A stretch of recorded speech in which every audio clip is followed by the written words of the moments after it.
यानंतरची बातमी नाशिक मधली आहे। नाशिकच्या मालेगाव मधल्या घोडेगाव इथल्या जिल्हा परिषद शाळेच्या भयानक वास्तवाची बातमी लोकशाही मराठीनं ही प्रसिद्ध केलेली होती आणि यानंतर मालेगाव पंचायत समितीच्या शिक्षणाधिकाऱ्यांनी याची तत्काळ दखल घेतलेली आहे। या शाळेवर विस्तार अधिकारी आणि त्यांचं पथक पाठवत अहवाल मागवण्यात आलेला आहे। तसंच संबंधित शिक्षकांकडून खुलासा सुद्धा मागवला गेलेला आहे।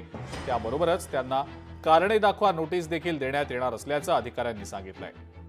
शाळेवर स्वच्छता, टॉयलेट स्वच्छता या सगळ्या बाबींच्या अनुषंगाने सुद्धा आता चौकशी करण्यात आल्याचं समजतं आहे।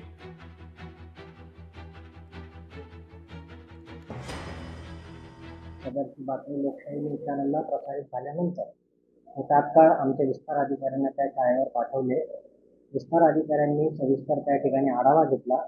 उपस्थित असलेल्या शिक्षकांचे आणि अनुपस्थित असलेल्या शिक्षकांचे हजेरी पत्रकावरला पडताळणी केली। शिक्षकांना देखील ज्या ठिकाणी अस्वच्छता आढळून आली त्या संदर्भात आम्ही त्यांच्याकडून योग्य तो खुलासा प्राप्त करून घेऊ आणि पुढील कार्यवाही करू। आणि आजच मला शाळेकडून फोटो देखील त्या ठिकाणी प्राप्त झालेले आहेत। तर शाळेने त्यांच्या निधीमधून त्या ठिकाणी पूर्ण कंपाऊंडची स्वच्छता आणि शौचालयांची स्वच्छता देखील आज त्या ठिकाणी करून घेतलेली आहे। तसेच किरकोळ दुरुस्ती देखील शिक्षकांनी त्यांच्या निधीमधून सुरुवात केलेली आहे। लोकशाही मराठी ऐका, पहा, जागरूक रहा।